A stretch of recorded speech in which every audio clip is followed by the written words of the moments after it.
بات ہو رہی ہے دین کی، مذہب کی نہیں۔ دیکھیں میں نے آپ سے پہلے کہہ دیا کہ جو مذہب ہے وہ نفسیاتی طور پر انسان کو کنٹرول کرتا ہے، یعنی کہ وہ جس کو ہم کہتے ہیں مذہبی پیشوا پلس ہمارے جو آباء و اجداد،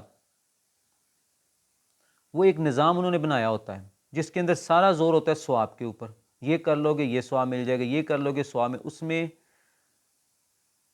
وہ ایکچولی خدا کے دین کی بگڑی ہوئی شکل ہوتی ہے۔ جب انبیاء علیہ السلام اس دنیا سے رخصت ہو جاتے تھے، اس کے بعد کچھ لوگ مذہبی پیشوائیت کے ٹھیکیدار بن جاتے تھے، وہ اللہ تبارک و تعالیٰ کے دین کو بگاڑ دیتے تھے، اور لوگوں کو بھی اس میں خوشی محسوس ہوتی تھی۔ وہ اس لیے کہ ان کو اپنی خواہشات بھی پوری ہو جاتی تھی ان کی، یعنی چلنا انہوں نے زندگی اپنی خواہشات کے مطابق گزارتے تھے، اور خدا کو راضی وہ جو مذہبی پیشوائیت ان کو بتا دیتے کہ یہ کر لو وہ کر لو، اس سے خدا بھی راضی اور اپنی خواہشات بھی پوری۔ مثلا انہوں نے ایک نفسیاتی کھیل تھا، یہ سارا نفسیاتی انسانی جذبات جو ہے نا اس کو اپیل کر رہا ہوتا ہے مذہب، جبکہ دین بالکل مختلف چیز ہے۔ دین نظام حیات ہے، چاہے وہ انسانوں کا بنایا ہوا سسٹم ہو چاہے وہ خدا کا۔ فرق صرف اتنا ہے کہ جو انسانوں کا بنایا ہوا نظام ہے نا، نظام جس کو دین الملک، جیسے کہ حضرت یوسف علیہ السلام کے واقعے میں آپ نے دیکھا ہے نا کہ وہ حضرت یوسف علیہ السلام اپنے بھائی کو نہیں روک سکتے تھے بادشاہ کے قانون کے تحت جو اس نے بنایا ہوا تھا، لیکن جو اللہ تبارک و تعالیٰ کا بنایا ہوا دین ہے اس کو کوئی چینج نہیں کر سکتا۔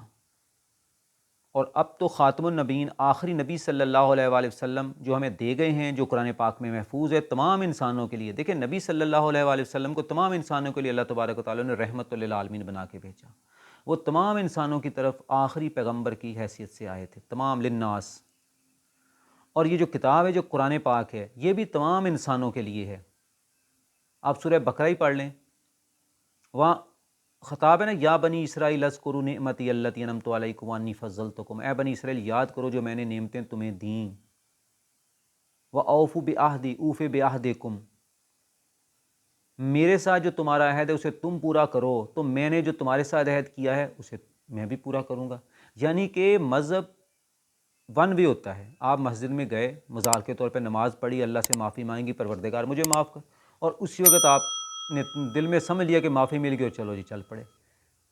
لیکن جو دین ہے، دین دنیا کا بنایا ہوا جو لوگ بناتے ہیں وہ بھی آپ ٹو وے ہوتے ہیں، وہ سامنے ایک شخصیت کھڑی ہوتی ہے جو نظام ہوتا ہے گیو اینڈ ٹیک کا، جبکہ جو دین اسلام ہے وہ ایمان بالغیب، کیونکہ اس کے اندر اور انسانوں کے بنائے ہوئے دین کے اندر فرق یہ ہے کہ وہاں پہ چیز لوٹائی جا سکتی ہے، یعنی ریورس ہو سکتا ہے کام۔ آج کسی کو سزا دیے، کل وہ سسٹم کو اس نے اپنے کنٹرول میں کر لیا، یا اس کا کسی طرح سے اس کے تعلقات بحال ہو گئے صحیح طرح سے، چلو جس کو معافی تعافی ہو گئی، وہ دوبارہ اس پوزیشن میں بھی آ گیا۔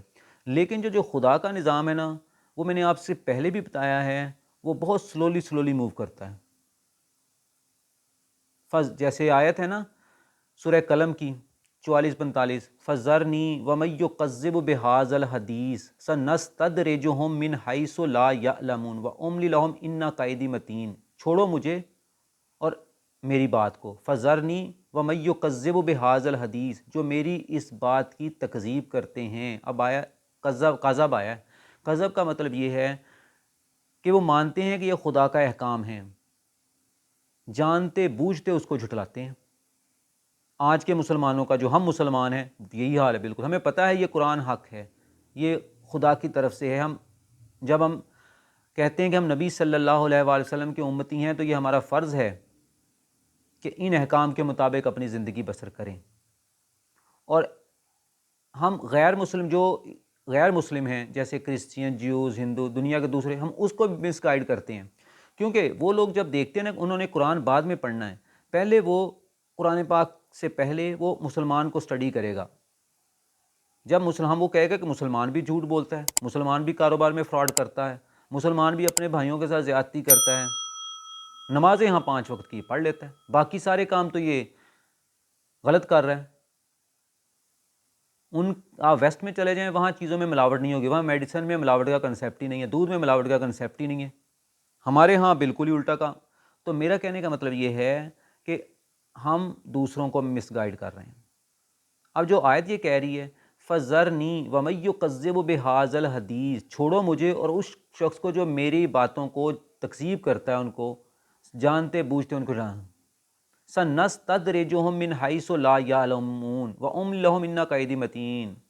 میں اس کو ایسی جگہ سے پکڑوں گا کہ اس کو خبر تک نہ ہوگی. میں اس کو ڈھیل دے رہا ہوں، وہ یہ سمجھتا ہے کہ کوئی پکڑ ہی نہیں ہو رہی.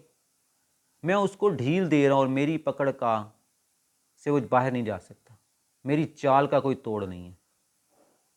اور جب اس میں جب بندہ آ جاتا ہے نا تو پھر میں نے کہا واپسی نہیں ہوتی. پھر وہ فرعون آ گیا تھا نا، فرعون ایمان لے آیا تھا کہ میں موسیٰ کے رب پر ایمان لاتا ہوں، میں توبہ کرتا ہوں. تو اللہ تعالیٰ نے جواب دیا نہیں، اب ٹائم اوور ہو چکا ہے. اب تو ہم تمہاری لاش، تمہاری ڈیڈ باڈی کو ہی بچا کے رکھیں گے، آئندہ آنے والے انسانوں کے لیے نصیحت کے طور پر دیکھو اس کا یہ انجام ہوا تھا. اور اب وہ مصر کے عجائب گھر میں پڑی ہوئی ہے.